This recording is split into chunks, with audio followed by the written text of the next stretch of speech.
Deva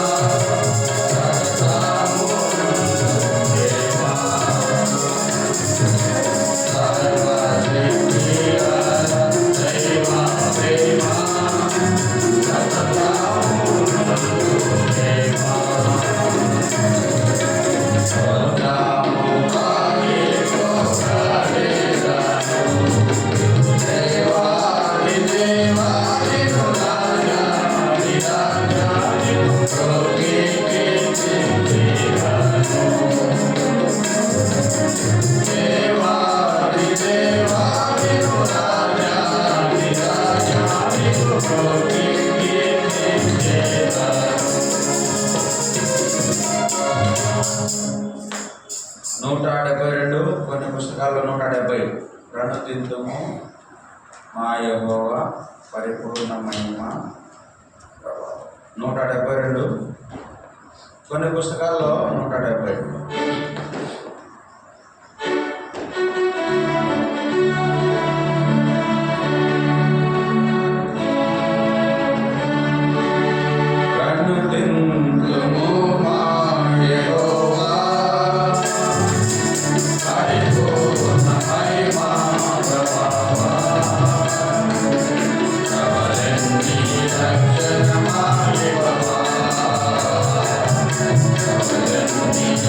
Thank you.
పెట్టండి, చిన్నపిల్లలు పెట్టండి.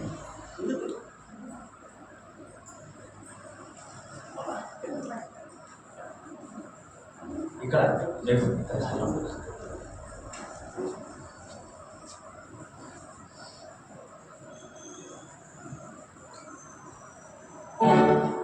బైబిల్ ఎత్తి బైబిల్ వల్ల పాడుకున్నాం.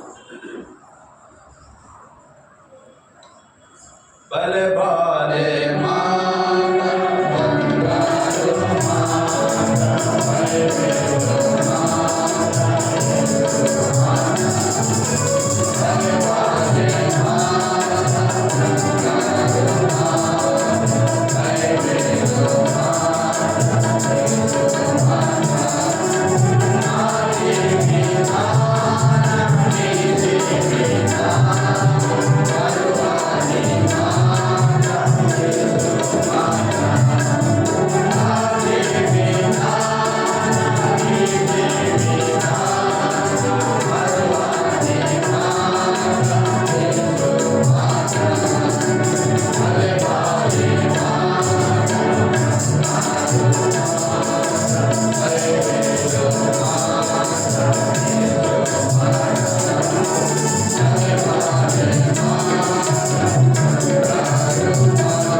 పిల్లలకు ముసుగులు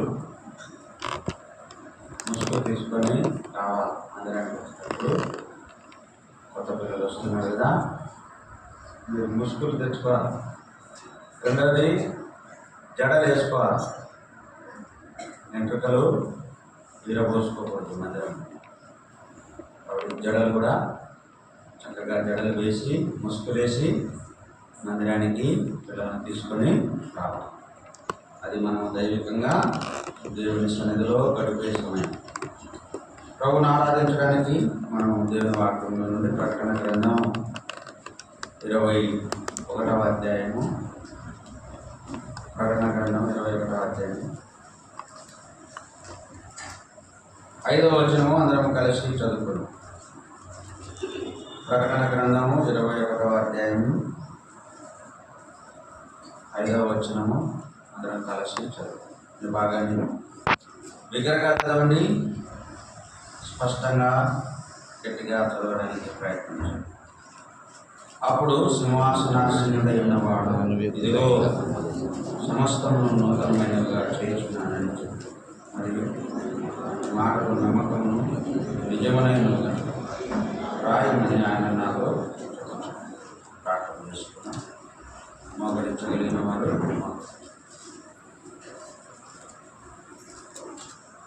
తండ్రి పరిశుద్ధ దేవా, యేసునామమున స్తోత్రాలను చెల్లిస్తున్నాను తండ్రి.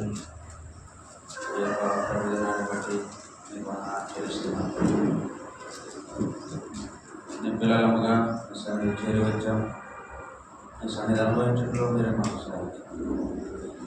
నీ ప్రజలుగా ఆత్మతో సత్యముతో నేను ఆరాధించడం, మమ్మల్ని మేము పరీక్షించుకొని యోగ్యంగా వాళ్ళలో పాలు పొందగలుగుటకు సాయం దేవా.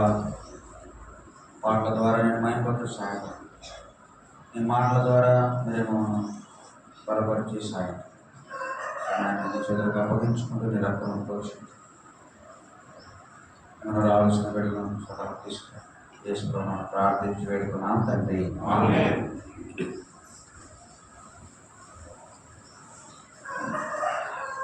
గత కొన్ని వారములుగా మనము ప్రకటన గ్రంథం 21వ అధ్యాయము 5వ వచనంలో మనకి ఇవ్వబడిన వాగ్దానం, యేసు ఇదిగో సమస్తమును నూతనమైనవిగా చేయొచ్చు. కనుక సమస్తమును నూతనమైనవిగా చేసేవాడు మన దేవుడు. సమస్తమును నూతనమైనవిగా చేయవాడు. ఈ మాటను మనము ఆధారం చేసుకొని గత కొన్ని వారాలుగా మనము ఈ ధ్యానం చేస్తున్నాం. ఈయన సమస్తమును నూతనమైనవిగా చేశాడు. అంటే ఆయన ఏమేమి నూతనం చేస్తాడో అనేది మొదటి వారంలో మనం చూసాం. నూతన పేరు ఇస్తాడని, నూతన వాగ్దానాలు అన్నీ మనకు ప్రభు ఏమేమి ఇస్తాడో నూతనమైనవన్నీ చూసాం. నూతనంగా చేయవాడని అన్నప్పుడు పాతవన్నీ కూడా గతింపజేసేవాడు కూడా ఆయన. ఏం చేస్తాడంట? ఇదిగో పాతవి ఏమైపోతాయి? గతించిపోతాయి. ఏం గతించిపోతాయి అని అంటే, మొదటి ఆకాశమును, మొదటి భూమియు, మొదటి వచనంలో రాయబడినట్టుగా మొదటి ఆకాశమును మొదటి భూమియు ఏమైపోతాయి? గతించిపోతాయి. సముద్రము కూడా గతించిపోతుంది. అక్కడే ఆ మాట రాయ, సముద్రం ఇక లేదు అని రాయ. 4వ వచనం చివరిలో మొదటి సంగతులు గతించిపోయెను అన్నాడు. మొదటి సంగతులన్నీ ఏమైపోతాయి చెప్పండి? గతించిపోతాయి. కనుక సమస్తం గతించిపోయిన తర్వాత ఆయన నూతనమైనవి చేయవాడని మనకు జ్ఞాపకం. ఒక ఇల్లు కట్టాలంటే పాత ఇల్లంతా కూడా పడగొట్టి దాన్ని తీసివేసిన తర్వాతనే దాన్ని మళ్ళీ ఏం చేయగలుగుతామో? కొత్తది నిర్మిస్తాం. అలాగే పాతవన్నీ గతించిపోతాయి. అనగా మొదటి ఆకాశము కానీ, మొదటి భూమి కానీ, సముద్రము కానీ, మొదటి సంగతులు అవి ఏవైనా సరే, అంటే మరణము కానీ, దుఃఖము కానీ, ఏడ్పు కానీ, వేదన కానీ ఇక ఉండకుండా అవన్నీ కూడా తీసివేయబడతాయి. మొదటి సంగతులన్నీ గతించిపోతాయి. తర్వాత కొత్త యెరూషలేమని మనం ధ్యానించాం. ప్రభు మన కొరకు మొదటి సంగతులన్నీ గతింపజేసిన తర్వాత సమస్తం నూతనమైనవిగా చేస్తాడు. ఏం నూతనమైన చేస్తాడు అని 2వ వచనం చదువుకున్నాం. నూతనమైన యెరూషలేము అనేది మనకు సిద్ధపరుస్తున్నాడు. నూతనమైన యెరూషలేము మనకు, ఆ యెరూషలేము ఎటువంటిదో మనము చూసాం. పోయిన వారంలో నూతన కార్యములు చేసే దేవుడు, నూతనమైనటువంటి ఆశ్చర్య కార్యాలు ఆయన చేస్తాడని మనం ధ్యానించాం. ఆ నూతనమైన ఆశ్చర్య కార్యాలు ఎలాగో చేస్తాడు అనేది యోహాను సువార్త 2వ అధ్యాయంలో నీళ్లను ద్రాక్షారసముగా ఏం చేసినాడు? మార్చాడు. అవి నీళ్లు, కానీ మళ్ళీ ఏమైనా చెప్పండి? దేవుడు దాన్ని ఏమేమి చేశాడు? ద్రాక్షరసంగా మార్చాడు. మార్చడం అంటే అది నూతనమైనదిగా చేశాడు. పాతది గతించిపోయింది, నీళ్లు కాదు. ఇప్పుడు ఏమైనా ఇప్పుడు చెప్పండి? ద్రాక్షరసమే. అంటే రంగు, రుచి, వాసన వాటికి కలిగింది. అంతకుముందు వాటికి వాసన లేదు, రుచి లేదు, రంగు లేదు. ప్రభు ఏం చేశాడు? వాటికి ఆ నీళ్లకు నూతనపరిచినాడు. కనుక అవి రంగు మారిపోయింది, రుచి మారిపోయింది, వాసన కూడా మారిపోయింది. వాళ్ళు అన్నారు, ఇంతవరకు జబ్బుది మరి పోసి మంచిది పోస్తున్నారు, మంచిది ఇంతవరకు నేను. అంటే ప్రభు ఏం చేశాడంటే మంచిదిగా చేశాడు, నూతనమైనదిగా చేశాడు. కనుక మన జీవితాలు నీళ్ళ వలె మనం చంచలము అని జ్ఞాపకం చేసుకున్నాం. చంచలమైన మనస్సు కలిగిన వారు. అంత మాత్రం కాదు, నీళ్ళ వలె దిగజారిపోయేవారు. ఎక్కడికి? దిగువకు వెళ్ళిపోయేటువంటి నీళ్ళు అంటే అలాగూ పాతాళంలో దిగిపోయేవారు. అయితే దేవుడు మనల్ని ఏం చేశాడంటే వాటన్నిటి నుండి విడిపించాడు, మనల్ని నూతనపరిచాడు, నూతనమైన వ్యక్తులుగా చేశాడని మనం ఆరాధించాడు. కనుక నీళ్లు ఏ విధంగా ద్రాక్షారసం మార్చబడ్డాయి, అలాగే మన జీవితాన్ని చంచలమైన మనస్సు కలిగి, దిగిపోయే స్థితి కలిగి, ఆకారం లేని స్థితి కలిగి, నీళ్ళ కట్టు నిమ్మలం ఉండదని మనం జ్ఞాపకం చేసుకున్నాం. సముద్రము నిమ్మలముగా ఉండదు. అట్లా మనం నిమ్మలం లేని స్థితిలో ప్రభు ఏం చేశాడంటే ద్రాక్షరసాన్ని మాట్లాడు. ద్రాక్షరసం అనగా సంతోషానికి గుర్తు, సంతోషం ఇచ్చాడు. ద్రాక్షరసం అనేది ఆనందము, సంతోషాన్ని కలిగించేది. మానవులను దేవుని సంతోషపరచునే నా ద్రాక్షరసం అనే నీయట అనే మనం చూస్తాం. కనుక ద్రాక్షరసం అనేది ఏంటంటే మానవులను దేవుని కూడా ఏం చేసేది? సంతోషపరచాడు. కనుక నిన్ను నన్ను దేవుడు అలాగూ అనేకులకు సంతోష కారణంగా చేశాడు. మన హృదయంలో సంతోషం ఇచ్చాడు. ఆ సంతోషాన్ని అనేకులకు పంచేటువంటి భాగ్యం మనకిచ్చాడు. అయ్యా దేవుడు నాకు ఇచ్చినాడు సంతోషం. ఆ సంతోషం ఎటువంటిదని లోకానికి చాటి చెప్పేటువంటి భాగ్యం ప్రభు మనకి ఇచ్చాడు. అటువంటి ఆనందము, చెప్పన సత్యమును, మహిమాయుక్తమైన సంతోషంతో ప్రభు మనకు నింపాడని మనం ఆరాధించాం. ఈ వారంలో ప్రభుగా నూతనమైన విధానంలో మన జీవితంలో ఆయన కార్యాలు చేయగలడు. నూతన వ్యక్తిగా మనల్ని చేయగలడు. నూతన వ్యక్తిగా. అందుకే జీవపు దాత నా అనే పాటలో ఒక చరణం ఉంది అన్నమాట. ఏమనిందంటే చూడండి, ఆ పాట ఒక చరణం పాడతాను. జీవపు దాత నా అనే పాటలో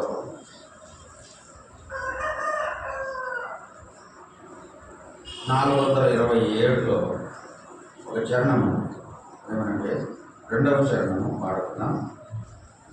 జీవపు దాత నా హృదయములోనికి రా, నూతన వెలుగు, నూతన అనుభవం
కీర్తనకారుడు ఏమంటున్నాడు? నూతన వ్యక్తిగా నన్ను చేయటం.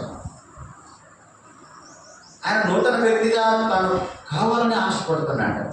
కనుక ఎందుకు అని అంటే ఆయన మాత్రమే ఏమి ఇవ్వగలడు? నూతనమైన జీవితాన్ని తనకి ఇవ్వగలడు. నూతన వ్యక్తిగా తనను చేయగలడు. అందుకే మత్తయి సువార్త 8వ అధ్యాయంలో ఒక వ్యక్తి ప్రభు దగ్గరికి వచ్చాడు. చూడండి, మత్తయి సువార్త 8వ అధ్యాయం 2వ వచనము అందరం కలిసి చదువుకున్నాం. ప్రభు నూతన వ్యక్తిగా మనం చేయవాడు. నన్ను నూతన వ్యక్తిగా చేయి ప్రభా. లోకము చూసేటట్టుగా, లోకములో నీ కొరకు జీవించినట్లుగా, లోకములో నీకు నిన్ను గురించి సాక్ష్యం ఇచ్చినట్టుగా, లోకములో నిన్ను పాడినట్టుగా, లోకములో నీకు మహిమ తీసుకుని వచ్చే వ్యక్తిగా నేను ఉన్నట్లుగా నన్ను నూతన పరచు ప్రభా, నూతన వ్యక్తిగా చేయి ప్రభా అని ఆయన పాట పాడినట్టుగానే ఇక్కడ ఒక ఆయన వచ్చాడు ప్రభు దగ్గరికి. ఏమంటున్నాడు చదువుదామా? మత్తయి సువార్త 8వ అధ్యాయం 2వ వచనం. ఇదిగో కుష్ఠరోగి వచ్చి ఆయనకు మ్రొక్కి, ప్రభువా నీకు ఇష్టమైతే నన్ను శుద్ధినిగా చేయి. కనుక కుష్ఠరోగి వచ్చాడు. యేసు దగ్గరికి వచ్చి ఏమంటున్నాడంటే, అయ్యా నన్ను ఏం చేయమంటున్నాడు? శుద్ధినిగా చేయి, నన్ను మార్చు, నన్ను ఒక కొత్త వ్యక్తిగా చేయి. నువ్వు మాత్రమే నన్ను మార్చగలిగినవాడు, నువ్వు మాత్రమే నా రోగాన్ని బాగు చేయగలిగినవాడు, నువ్వు మాత్రమే నా చేతులు స్వస్థపరచగలిగినవాడు, నువ్వు మాత్రమే నా యొక్క మరి గాయములు కట్టగలిగిన బాగు చేయగలిగినవాడు, నువ్వు మాత్రమే నాకు మరలా నూతన వ్యక్తిగా చేయగలిగినవాడు, నువ్వు మాత్రమే. కనుక నన్ను ఏం చేయమంటున్నాడు? నీకు ఇష్టమైతే నన్ను ముట్టి శుద్ధినిగా చేయి. అంటే ఆ వ్యక్తి ఏం కావాలని కోరుకుంటున్నాడంటే, నన్ను నూతన పరచుతున్నాడు, నన్ను ఒక నూతనమైన వ్యక్తిగా చేయి. పాత జీవితం చూసుకుంటే, పాత యొక్క ఆ స్థితి చూసుకుంటే ఎలా ఉందంటే, చేతులన్నీ కూడా ఎంతో గాయాలతో ఉన్నాయి, కురుపులతో ఉన్నాయి, రక్తము చీము కారుతా ఉంది, నొప్పితో ఉన్నాను. కనుక నా గాయములు, కాళ్ళకు గాయాలు, చేతులకు గాయాలు, ముక్కంతా కూడా గాయాలు, శరీరం అంతా గాయాలు. నేను ప్రతి సాయంత్రం అంతా ఎప్పుడైనా వాకింగ్ అక్కడ వచ్చినప్పుడు ఒక వ్యక్తి పోతా ఉంటాడు, వస్తాను. ఆయన చూస్తే నాకు అనిపిస్తుంది, చెప్పులు ఉండవు పాపం, చెప్పులు వేసుకోవడానికి ఏమి లేవు, ఆ వేర్లు అన్నీ కొరికి వేయబడినాయి, ముక్కంతా ఇట్లా మోసుకుపోయింది, చేతులంతా కూడా గాయాలి. అప్పుడప్పుడు ఆయన కూర్చో అక్కడ ఉంటాడు, ఆయన చూసుకుని ఏదైనా శుభ్రం చేసుకుంటాడు. ఈ వ్యక్తి ఇప్పుడు ఇంత మందులు ఇన్ని ఉన్నప్పుడే ఈ వ్యక్తి అమాత్రమైన స్వస్థతతో అంత కొంత ఉన్నాడు. కానీ ఆ దినాల్లో మందులు లేవు. కుష్ఠరోగం వచ్చింది అని అంటే ఆ వ్యక్తి ఎక్కడ ఉండాలి అంటే బయట ఉండాల్సిందే. చూడండి, దేవుని యొక్క వాక్యంలో కుష్ఠరోగి ఎక్కడ ఉండాలి అని అంటే పాలెము వెలుపల, సంఖ్యాకాండం 5వ అధ్యాయం 2వ వచనం చదవండి. సంఖ్యాకాండము 5వ అధ్యాయము. మరియు అప్పుడు ఏ అపవిత్రత వస్తువైన అది అపవిత్ర మగు కలెబరమే కానీ, అపవిత్ర పశువు కలెబరమే కానీ, అపవిత్రమైన 4వ వచనం చదువు. సారీ, 5:4 చదువుతున్నా. సంఖ్యాకాండం 5:4. ఇశ్రాయేలు అలాగు చేసిరి. ఏ దేవరాల ఈ కుష్ఠరోగి చెప్పండి? మొట్టమొదటిగా పాలెము వెలుపలికి అతన్ని వెళ్ళగొట్టిరి. కనుక ఒక కుష్ఠరోగి, స్రావం పైన 2వ వచనం, ప్రతి కుష్ఠరోగిని అని రాయడు. కుష్ఠరోగి ఎక్కడుంటాడు, ఏం చేయబడతాడు ఆ దినాలు అంటే? సమాజంలో ఉండడానికి లేదు, కుటుంబంతో కలిసి ఉండడానికి లేదు, పిల్లలతో కలిసి ఉండడానికి లేదు, బంధువులతో కలిసి ఉండడానికి లేదు. పాదము వెలుపల అతడు వెళ్ళగొట్టబడతాడు. కనుక ఈ వ్యక్తికి ఉన్న బాధ ఏంటంటే, అయ్యా నా స్థితి ఏంటంటే, నా పరిస్థితి ఏంటంటే, నేను పాదము వెలుపల ఉన్నాను. యేసు ప్రభువు కొండ దిగి వస్తున్నప్పుడు వాడు ఆయన కనుగొని పాదం వెలుపల నుండి పరిగెత్తుకొని వచ్చాడు. ఒక కుష్ఠరోగి ప్రభు దగ్గరికి పరిగెత్తుకొని వచ్చాడు. కనుక కుష్ఠరోగి అనగా ఇంకా ఏమని రాయబడింది? లేవ్యాకాండం 13వ అధ్యాయం చూడండి. లేవ్యాకాండం 13వ అధ్యాయం 45వ వచనం. లేవ్యాకాండం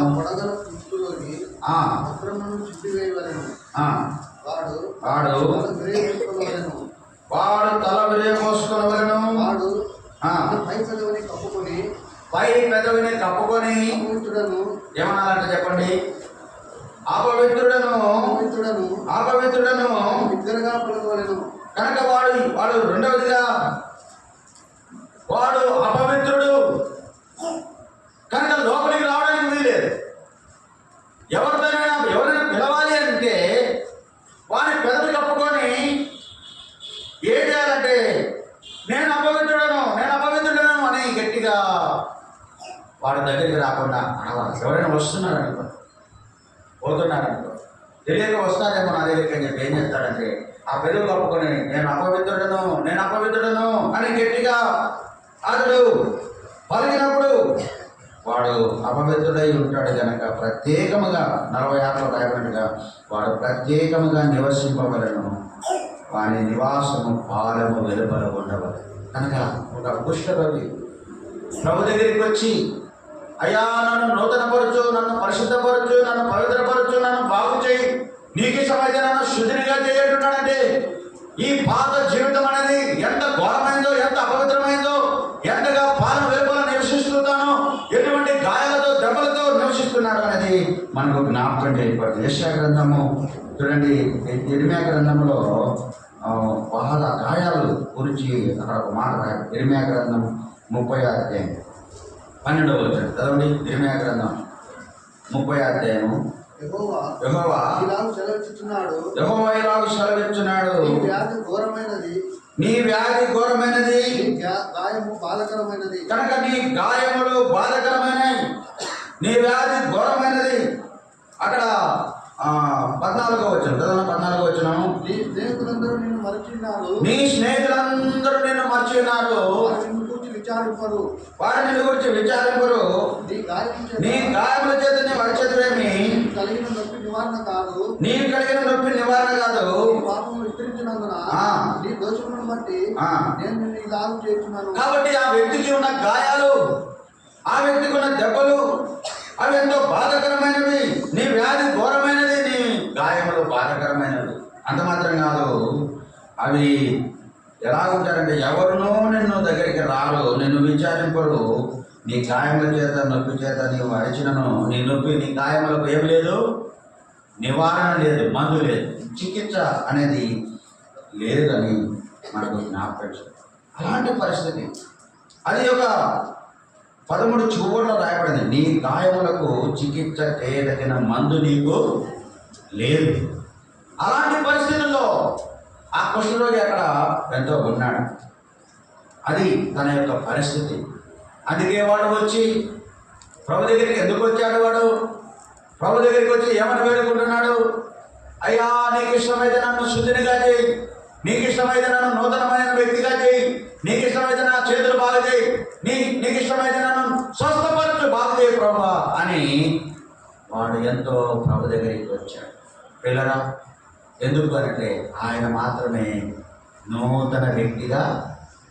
నా మోటివ్ నేను చెప్పిన తలపు మీకు అర్థమైందా? ఏం చేయగలడు ఆయన? చెప్పండి. నూతన వ్యక్తిగా చేయగలడు. ఆయన మాత్రమే నూతనమైన వ్యక్తిగా నిన్ను చేయగలడు. కనుక అది ఆ కృష్ణుడికి గుర్తించి ప్రభు దగ్గరికి ఎందుకు వచ్చాడంటే ఈయన మాత్రమే నన్ను నూతన పరచగలడు, ఈయన మాత్రమే నాకు నూతన జీవితాన్ని ఇవ్వగలడు, ఈయన మాత్రమే నన్ను స్వస్థపరచగలడు.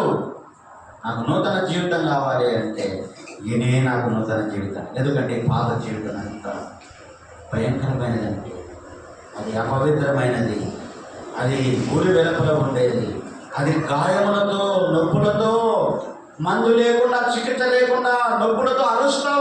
నీ గాయాల చేత నీవు అరిచదమేమి. కొన్నిసార్లు ఆ గాయాల నొప్పులు తట్టుకోలేక అరుస్తాం. నేను చిన్నప్పుడు అంటే కొంతమందికి యవన దశకు వచ్చాను.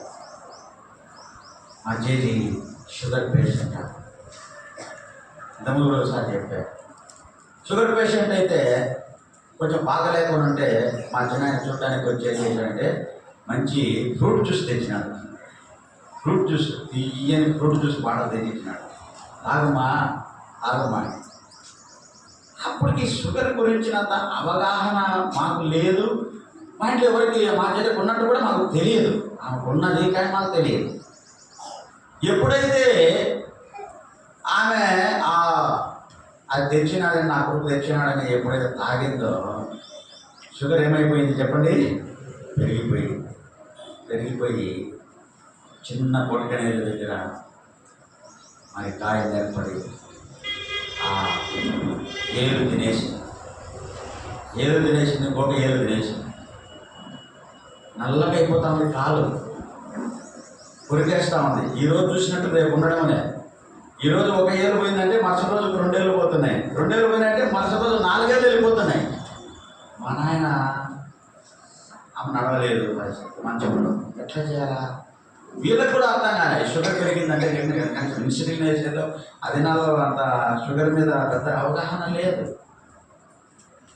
ఇప్పుడు ఎక్కువ అయిపోయింది చిన్నపిల్లల కానించి షుగర్ అంటేనే షుగర్ అంటే పెద్ద జబ్బు కానీ లేదు, ఏముంది ఇన్సులిన్ వేస్తారు, లేకపోతే అదేస్తారు, తగ్గిపోతుంది, ఏం కాదు. ఒకసారి నేను టెస్ట్కి పోతే భార్య భర్త ఏడుస్తాను. ఆయనకు దాదాపు 48-50 ఏళ్ళు ఉంటాయి. భార్య భర్త ఇద్దరు వచ్చిన షుగర్ ఉందంటానే బొంగాలు పెట్టి ఎడుతాను. ఏది నాకు అర్థం కాదా? ఎందుకు ఎడతాం? ఏమన్నా ఆశ్చర్యం ఎడుతాను. ఏమంటే ఏమో చచ్చిపోయినట్టు ఎడుతుంది. ఏది ఇంత కాదు. అబ్బా షుగర్ వచ్చింది, ఏం పాపం చేసినా, ఏం పాపం చేసినా షుగర్ వచ్చేది. ఇప్పుడు అందరికీ కామన్గా వస్తుంది కదా. వాళ్ళు ఏడుతుంటే మాకు ఆశ్చర్యం. మేము అదే బాధలు పడతా కొన్ని ఏళ్ళ నుంచి ఉన్నామే తల్లి. దీన్ని ఎందుకమ్మా ఈ ఏడుపు వచ్చాను ఏదో ఎంత బాధపడిపోతానంటే ఏమో జరిగిపోయినట్టుగా ఏడుస్తాను. అట్లా మా తేజ తెలియని కాలంలో నా ఇల్లు చూసిస్తాను. ఏం చెప్తారో చెప్పండి, ఇది కులిపోయే కొద్దీ ఇల్లు ఏం చెప్తాను, ఇది చూసి కలిపేది చూసిపోసేది. ఇంకా నొప్పికి తట్టుకోలేక రాత్రి పూట అయితే ఓ అని అడుగుతా అంటే నాయనా నాయనా నొప్పి తట్టుకోలేము నాయనా ఏం చేయాలా. తెల్లవారులు ఆ నొప్పి కలుపుతా ఉంటే మాకు అర్థమయ్యేది కాదు. ఆ బాధ ఏంటని అర్థమయ్యేది.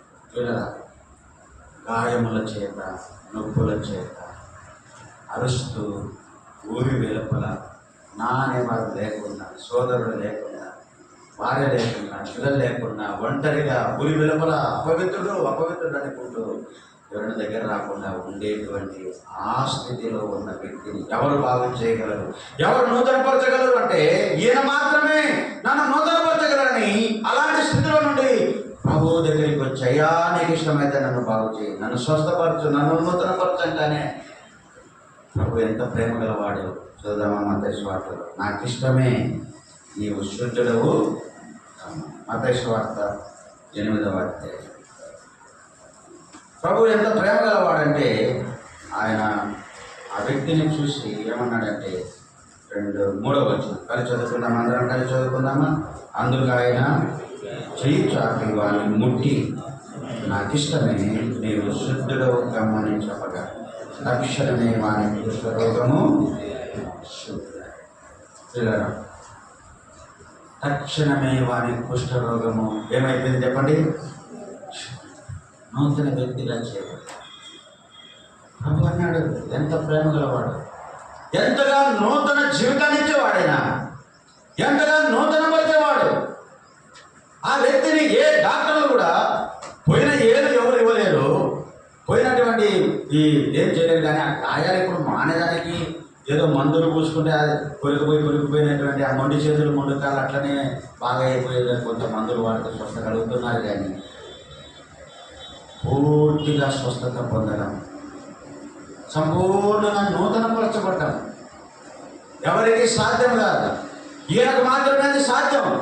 అందుకే ఇదిగో ఈయన సమస్తమును నూతనమైనవిగా చేయవాడు, సమస్తమును నూతనపరిచేవాడు. ఆ కుష్ఠరోగంతో బాధపడుతున్న వ్యక్తిని నూతన వ్యక్తిగా చేశాడు. నాకు ఇష్టమే అని వాడిని ముట్టుకొని వాడిని స్వస్థపరిచి వాడిని బాగు చేశాడు.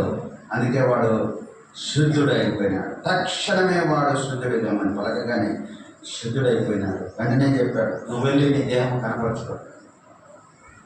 స్వస్థత పొందావు. కనుక ఇలాగో దేవుని యొక్క వాక్యంలో ప్రభు అనేకులు కుష్ఠరోగులు 10 మంది కుష్ఠరోగులను బాగు చేశాడు. అలాగే ఆయా సమయాల్లో అనేకులను బాగు చేశాడు. నీవు నేను కూడా ఆత్మీయంగా దీన్ని మనం తీసుకుంటాం.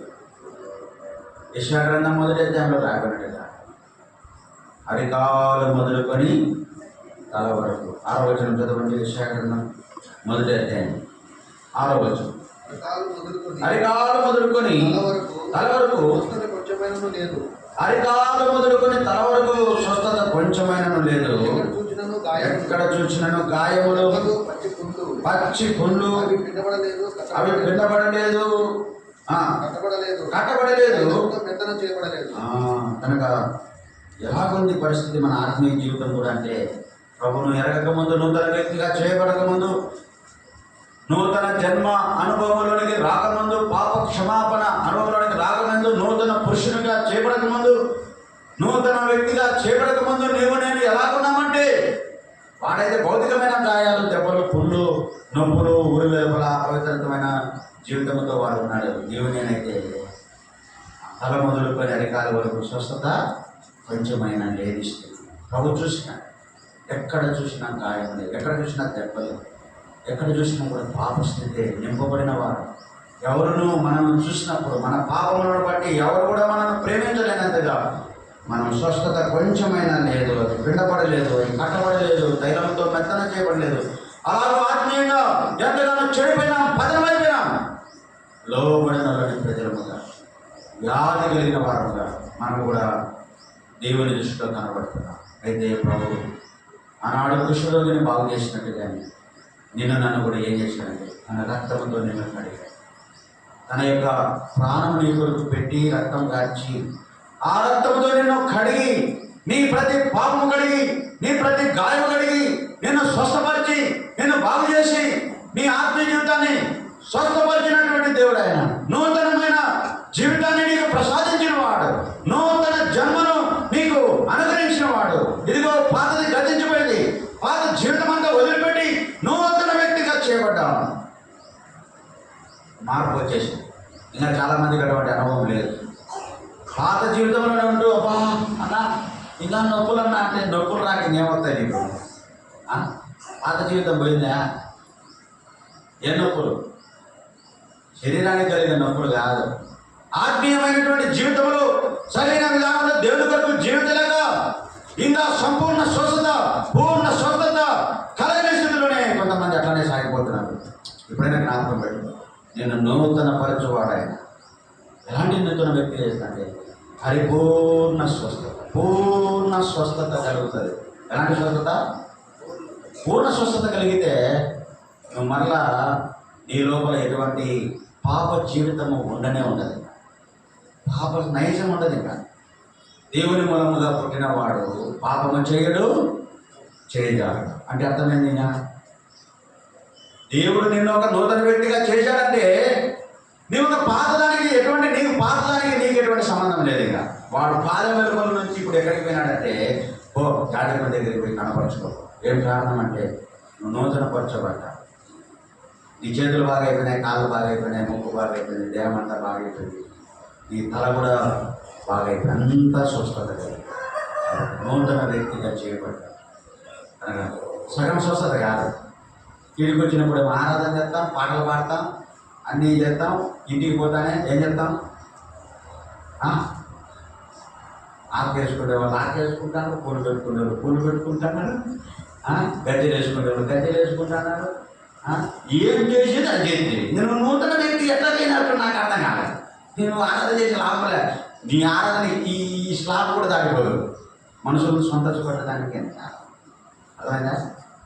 నూతన పరచబడిన వారే నూతనముగా ప్రభువును ఆరాధించలేదు. నూతన జీవితంతో ఆరాధిస్తాం. నూతన ఉత్సాహం, నూతన సంతోషం అది పొంగి పొల్లుతూ ఉంటుంది హృదయంలో. ఆ జీవితం మాట అబ్బా ఇప్పుడు సారాయి మాడిపోయినాయి ప్రభావ, ఒకళ్ళు పోయింది ప్రభావ, బుద్ధి మాటలు పోయినాయి ప్రభావ, చెడు చూపులు పోయినాయి ప్రభావ, చెడ్డ కార్యాలు చేసేది పోయింది ప్రభావ, దొంగతనం పోయింది ప్రభావ, విచారం పోయింది ప్రభావ, మోసం పోయింది ప్రభావ, అన్యాయం పోయింది ప్రభావ. ఈ పాత జీవితం అంతా తల మొదలుకొని అరికాల వరకున్న ఈ గాయాలు, పొరులు అన్నీ పోయినాయి ప్రభావ. నాకు ఇప్పుడు అన్నీ పోయినాయి. నన్ను నూతన వ్యక్తిగా చేశావు, నీకు వందనాలు. అలాంటి వారు ఆరాధించాలి. వాళ్ళ ఆరాధన ఇదేది నామకార్థంగా చేసేది కాదు. ఆత్మీయమైన జీవితంతో ప్రభు నూతన పరచబడిన వారు నూతనముగా ప్రభుని ఆరాధించారు. నూతన జీవితం లేకుండా నువ్వు ఆరాధన చేస్తే దేవుడు దుఃఖపడతాడు, సైతాన్ని సంతోషిస్తాడు, గంతులేస్తాడు. బా ఇంతటోళ్ళు నాకు కావాల్సింది నకిలీ విశ్వాసులు కాదు, నాకు నకిలీ అనుకుంటాడు. నకిలీ కాదు, ఒరిజినల్ గోల్డ్, బంగారం నాకు నూతన పరచబడిన వ్యక్తులుగా మనం ప్రభు ఉండి ఆరాధిస్తే సంతోషిస్తాం. అటువంటి జీవితం లేకపోతే ఏం లాభం లే, ఏమైనా నీ ఆరాధన అవసరం లేదు, నీ ప్రార్థన అవసరం లేదు. దేవుడు వినడు. ఏమంటే నువ్వు నూతన వ్యక్తిగా చేయబడలేదు. అందుకే ఈ సంవత్సరంలో మనకి ఇచ్చిన మాట, మళ్ళైనా ప్రభు దగ్గరికి రా. ఎస్ అయ్యా, ఈ సంవత్సరంలోనైనా నాలో ఇంకా పాతది పెట్టుకుని అక్కడే ఉంటా స్వామి, ఆ పాతదంతా తీసేసి నన్ను ఒక నూతన వ్యక్తిగా కుష్ఠరోగం కలిగినట్టు అడుగు. అయ్యా నన్ను నూతన వ్యక్తిగా ప్రభు బాగు చేస్తాడు. అప్పుడు నువ్వేం చేస్తావంటే ప్రభును సంతోషంతో నూతన జీవితంతో ప్రభును ఆరాధిస్తాం. లేచిన ఒక పాట పాడుతుండగా సండే స్కూల్ పిల్లలు సండే స్కూల్కి వెళ్తారు. మరి లైన్గా వెళ్ళండి, క్రమంగా వెళ్ళండి. మీ పిల్లల్ని ఎవరిని ఇక్కడ పెట్టుకోవద్దండి. మీ పిల్లలు, చిన్న పిల్లలు, సండే స్కూల్ పిల్లలందరినీ సండే స్కూల్కి పంపించండి. ఇక్కడ పెట్టుకుంటే మధ్యలో వాళ్ళు అరుస్తూ ఉంటారు, తొందర చేస్తూ ఉంటారు, లేచి తిరుగుతున్నారు. చాలామంది నేను చూస్తున్నాను. ఇదో ఆ బాబు ఎవరో చూడమా, ఆయన తిరుగుతా ఉంటాడు, నువ్వు తిరుగుతా ఉంటావు. తల్లి కూర్చో ఒకసారి, ఆ కూర్చోబెట్టిపోయాడు. తిరగద్దు, ఆరాధనలో ఎక్కడిక్కడ చెప్పకుండా మీ పిల్లల దగ్గర పెట్టుకోండి. ఆరాధన అంటే మనం తెలుసుకుంటే మనం చాలా భయపడుతూ ఉంటాం. చాలా మందికి అది అర్థం కావడంలే. దేవుని ఆరాధించేది చాలా మందికి గ్రహింపు రావడంలే, తిరిగేది కాదు.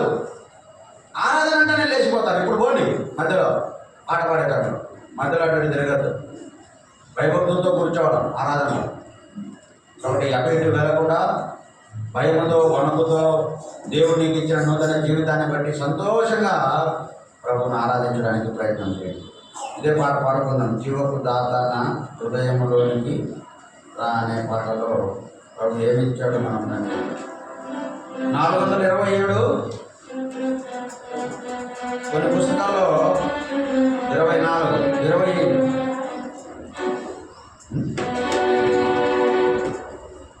427 కొన్ని పుస్తకాలు 424. మొదటి చరణము, రెండవ చరణము, 4వ చరణం పాడుకుందాం.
రెండోసారి పాడేటప్పుడు లోపించడం పాట మోకరించండి.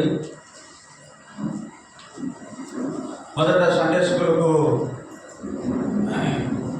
వెళ్ళేవారు, ఆ తర్వాత వంట పరిచయకు వెళ్ళేవారు. ఎవరైతే మరి వంట పరిచయకు పేరు చదివినా రావడం లేదో, ఒక వారము 2 వారాలు 3 వారాలు చూస్తాం. మన మీ పేరు చదవడానికి ఇష్టపడడం, ఎందుకంటే మీరు మాకు తెలపడం లేదు, రావడం లేదు, చెప్పడం లేదు. మీరు ఆగిపోతే ఇక్కడ పరిచయం ఆగిపోతుంది, మళ్ళీ మేము వాళ్ళని వీళ్ళని బతికినాడుకోవాల్సిన పరిస్థితి. కాబట్టి మీ పేరు చదివినప్పుడు బాధ్యతగా మీరు వంట పరిచయం చేయడానికి వస్తున్నారా లేదా అనేది మీరు తెలపండి. తెలపితే మేము ముందుగానే ఏదైనా మరి వేరే వాళ్ళు అరేంజ్ చేయొచ్చు. మీరు తెలపకుండా రాకుండా ఉన్నట్లయితే నిన్న వారం ఒకరే వచ్చినాడు, చాలా ఇబ్బంది అవుతుంది. పేరు చదివితే వస్తారు అంటారు మధ్యాహ్నం. నా పేరు చదువున్నా, మందిరం కలిగాను పేరు చదువున్నా, వంట పేరు చదువుతున్నాను కదా, రావడం లేదే అంటే మీరు తెలపండి. ప్రారంభించండి. కళ్ళు మూసుకోండి, అటు చూడద్దు. వినయంతో ప్రభువు మన మధ్యలో ఉన్నాడు అనే గ్రహింపుతో మనం ప్రభువును ఆరాధిస్తాం. ప్రారంభించండి.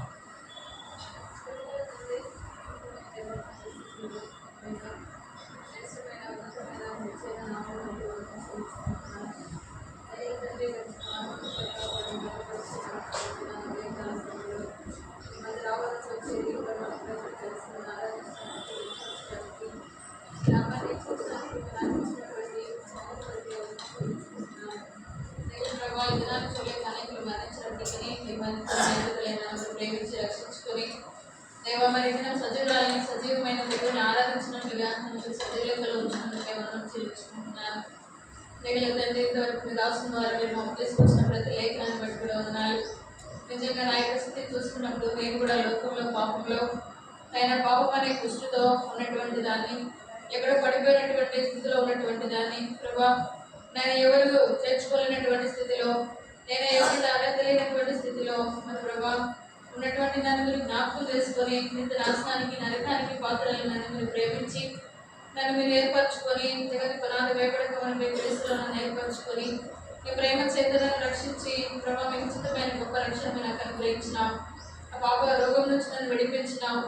దేవాభివృద్ధి వెలుపట ఉండవలసినటువంటి స్థితి, వెలివేయబడవలసినటువంటి స్థితిలో ఉన్నటువంటి నన్ను కూడా మరి ప్రభా ఎవరు కూడా ఎన్నిక చేయనటువంటి స్థితిలో ఉన్న నన్ను కూడా మీరు ప్రేమించి నన్ను ఎన్నిక చేసుకొని నన్ను ప్రత్యేకించుకొని ప్రభాని సంఘంలో ఒక అంగంగా శరీరంలో కవయంగా ఉన్నట్లుగా అయినా నేను మీరు గొప్ప రక్షణ ఇచ్చి నన్ను మీరు సమకూర్చుకున్నందుకే వందనాలు.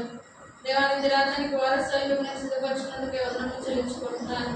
నువ్వు నా యొక్క జీవితంలో నిజంగా తలములకు మొదలుకొని అరికాల వరకు ఏ ప్రభా స్వస్థత లేనటువంటి దాన్ని, ఎక్కడ చూసిన పచ్చి పుండ్లు గాయములు కలిగినటువంటి పాప స్థితిలో ఉన్నటువంటి దాన్ని, దేవలోక మాలిన్యంతో నిండుకున్నటువంటి దాన్ని, పాపంలో ఉన్నటువంటి దాన్ని, అటువంటి దాన్ని మీరు ప్రేమించి నా పాపం నుంచి నన్ను విడిపించి నన్ను మీ రక్తం ద్వారా కడిగి క్రీస్తుని గొర్రెపిల్ల అమూల్యమైన నిర్దోషమైన నిష్కలంకమైనటువంటి రక్తం ద్వారా నా యొక్క ప్రతి పాపను కడిగి నన్ను క్రీస్తులో సమకూర్చుకొని నన్ను నిలబెట్టుకొని నన్ను నీ సొత్తుగా పెట్టేసుకున్నదిగా ఉన్నాను.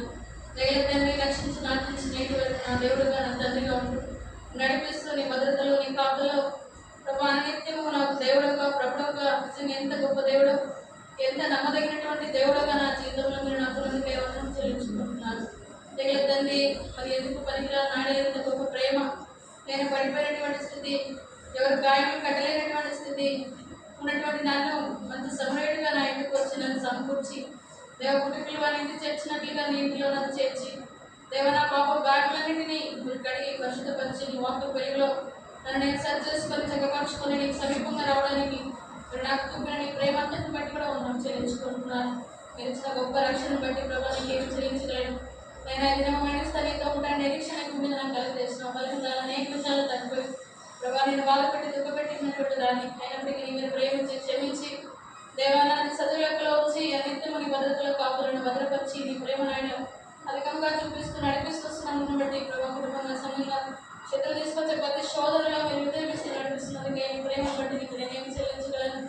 ప్రభావ నిజంగా ఉదయ కాల సమయంలో నా జీవితంలో మీరు చేసిన మేలు బట్టి వందనం చెల్లించుకుంటూ నా జీవాపలను నా ఆరాధన ప్రభునే తీసుకున్నాములో బంగారు పాదలకి సమర్పించుకుంటున్నాను తండ్రి.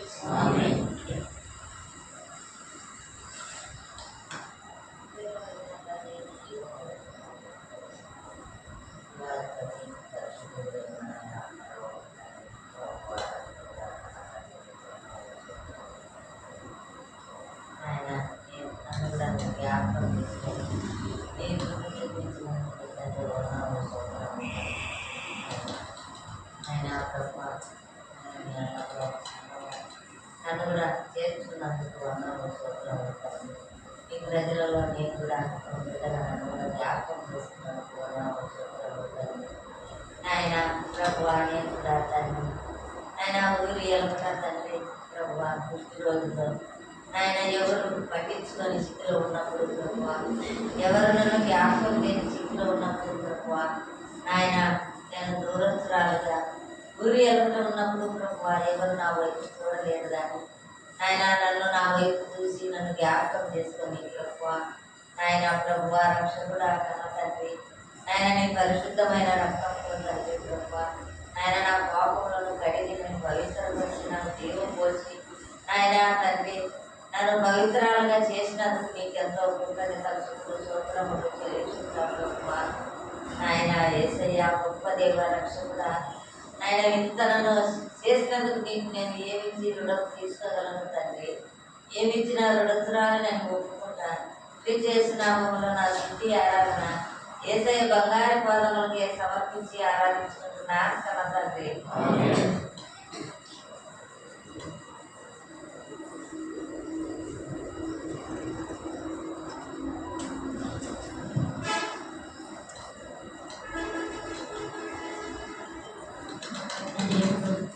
దేవదూతల చేత పొగడబడుతున్న తండ్రి ప్రభువా ఈ ప్రభుదిన నీ మందిరానికి నన్ను కూడా నడిపించి పాపంలో పడిచెడి బ్రతుకుతున్న నన్ను ప్రభువా పరం నుండి భూలోకానికి దిగి వచ్చి ప్రభువా ఈ రక్తం కాచిన ప్రతి పాపాన్ని కడిగిన దేవుడు అయితే గొప్ప దేవుడు ప్రభువా కుష్ఠరోగిని శుద్ధిగా చేసి నూతనంగా చేసిన దేవుడు ఇళ్లను ద్రాక్షరసంగా చేసిన దేవుడు ప్రభువా నేనైతే ఎంతగానో పాపినట్లుగా ప్రభువా నీ రక్తంతో కడిగి నన్ను శుద్ధి చేసి ప్రభువా ఈ బిడ్డగా నీ సొత్తుగా చేసుకున్నందుకు నీకు ఎంతో వందనాలు ప్రభువా.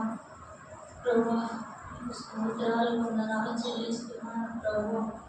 స్తుతి స్తుతి ఆరాధన హృదయపూర్వకంగా నిన్ను ఆరాధించి సమర్పిస్తున్నాను తండ్రి.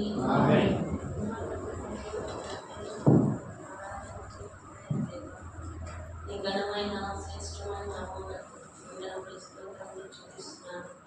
అదే కాల సమయంలో స్వస్థనిచ్చి సంపాదించిన సంఘంలో బిడ్డల మధ్య నిన్ను ఆరాధించే గొప్ప ధన్యత నాకు మీరు అనుగ్రహించినందుకై స్తోత్రంలో మందరం చెల్లిస్తున్నాను. ముందు నా స్థితి అయితే దైవ తండ్రి నేను పాపం అనే దృష్టి రోగం చేత పడినటువంటి నాన్న నీకు దూరంగా ప్రభావ ఊరికి నీ వెలుపట ప్రభావ పాలు వెలుపట పడి పాపం అనే గాయముల చేత చిక్కుల చేత పడి చెడి ఉన్నటువంటి నన్ను ప్రభావ లోకంలో ఏ ఒక్కరు ప్రేమించలేదు.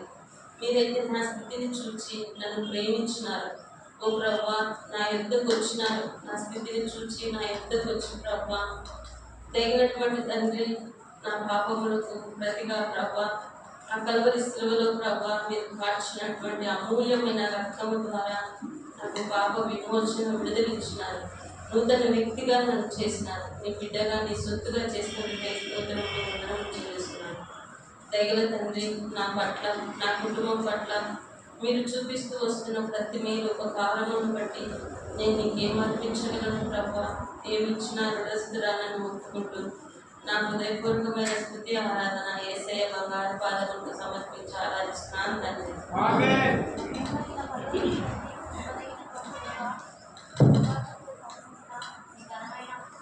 శ్రేష్టమైన పరిశుద్ధమైన నామం బట్టి వందనాలు స్తోత్రాలు చెల్లించుకుంటున్నాను. ఉదయకాల సమయంలో ప్రభు దినంలో ఈ సన్నిధి ఆవరణంలో ఎన్నికలేని నన్ను కూడా జ్ఞాపకం చేసుకొని ఈ సన్నిధిలో ఆరాధించే కృపనిచ్చినందుకై ప్రభా నీకెంతో వందనాలు చెల్లిస్తుంటున్నాను. మునుపు నా జీవితం తగిలినటువంటి తండ్రి పాపపు దృష్టితో పడి చెడినటువంటి దానిని వెలుపట ఎక్కడనో పడినటువంటి నన్ను తండ్రి తగిలినటువంటి తండ్రి మీరైతే ఆశ్చర్యకార్యములు చే దేవుడవు తండ్రి. నీటిని ద్రాక్షారసముగా మార్చినటువంటి దేవుడు అయిన తండ్రివి. అద్భుతములు ఆశ్చర్యకార్యములు జరిగించు దేవుడు అని మీకెంతో వందనలు చెల్లించుకుంటున్నాను. దైవ తండ్రి పాపిని నన్ను మీరు చూసినారు, నా స్థితిని ఎరిగినారు ప్రభా. నా ఎదుకు వచ్చినారు, నన్ను కూడా ప్రభా మీరు బాగు చేసిన దేవుడు అయినందుకై నీకు ఎంతో వందనలు. పాప కుష్ఠ నుంచి నన్ను విడిపించినందుకై నీకు ఎంతో వందనాలు. నీ అమూల్యమైన రక్తం ఇచ్చి నన్ను కొన్నందుకై స్తోత్రాలు చెల్లిస్తుంటున్నాను. బిడ్డగా నీ సొత్తుగా నన్ను చేసుకున్నందుకై కృతజ్ఞతలు చెల్లించుకుంటున్నాను. రక్షించిన ఆనాటి నుంచి ఈనాటి వరకు ప్రభా నా వ్యక్తిగత జీవితంలో, నా కుటుంబ జీవితంలో, ఇరుకు ఇబ్బందులలో ప్రభా వ్యాధి బాధ బలహీనతలలో సాలినంత దేవుడు అంటూ ఎంతో అద్భుతంలో చేస్తున్న నా తండ్రికి అర్పించగలనయ్యా. ఏమర్పించిన స్థానంలోకి పడుతూ నీవిచ్చిన రక్షణ పాత్రను చేత పట్టుకొని నాకు స్తుతి ఆరాధన యేసయ్య బంగారు పాదములకే సమర్పించి ఆరాధించుకుంటున్నాను తండ్రి. ఆమేన్. ప్రేమగలిగిన తండ్రి, పరిశుద్ధుడైన దేవ, యేసుప్రభు నామమున నీకే వందనాలు స్తోత్రములు చెల్లించుకుంటున్నా. మహాగణుడు, మహోన్నతుడు, పూజ్యుడైన దేవుడు, కృపగలిగిన దేవుడు, పరిశుద్ధుడైన దేవుడు తండ్రి నీకే వందనాలు స్తోత్రములు. ప్రభువా, పాపమనే కుష్ఠులు పడుకున్న నన్ను తండ్రి శుద్ధుడిగా చేసిన దేవుడు, శాపమనే గాయములతో ఉన్న నన్ను ప్రభువా నన్ను నూతనముగా చేసిన దేవుడు. ప్రభువా నీకు ఏమిచ్చినా రుణస్థులను ఒప్పుకుంటూ యేసు ప్రభు నామమును స్తుతించి ఆరాధించుకుంటున్నాను తండ్రి. ఆమేన్.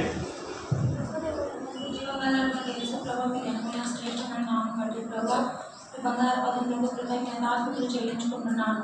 రాజులకు రాజు ప్రభులకు ప్రభువైన దేవుడు, నీతి మంత్రుడు తండ్రి, అద్భుతకరుడు ఆశ్చర్యకరమైన తండ్రి, మీకు వేలాది కృతజ్ఞత ఆస్తులు చెల్లించుకున్నాను.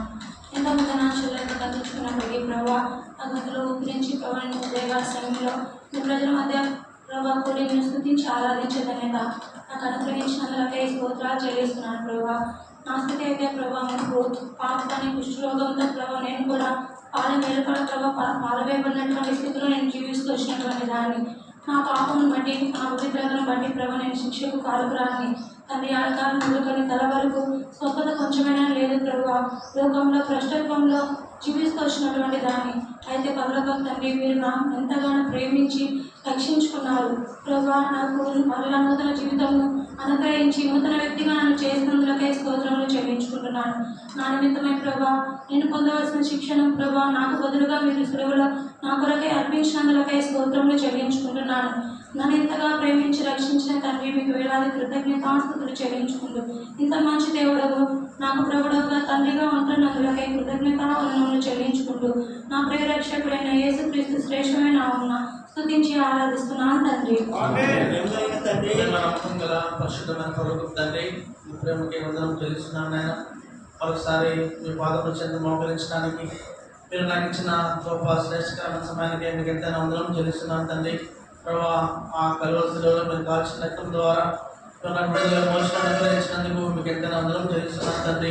ఆ ప్రభావ నేను కూడా నాయన పాపముల చేత ఆ యొక్క కుష్ఠవ్యాధితో నాయన పాపం అనేటువంటి కుష్ఠవ్యాధి చేత నేను బాధపడతా ఉన్నప్పుడు మీరు నన్ను జ్ఞాపకం చేసుకొని మీరు నాకు నూతనమైనటువంటి జీవితాన్ని మీరు నాకు అనుగ్రహించినందుకు మీకు ఎంతైనా వందనం చెల్లిస్తున్నాను తండ్రి. నా యొక్క ప్రతి పరిస్థితిలో మీరు ఎంతైనా చాలా దేవుడుగా ఉండి కృప చూపిస్తూ వచ్చినందుకు మీకు ఎంతైనా వందనం చెల్లిస్తున్నాను నాయన. ప్రభా నాయన నా యొక్క యాత్రా జీవితంలో మీరు మంచి స్నేహితుడుగా ఉండి మీరు నాకు సహాయపడతా వచ్చినందుకు మీకు ఎంతైనా వందనం చెల్లిస్తున్నాను తండ్రి.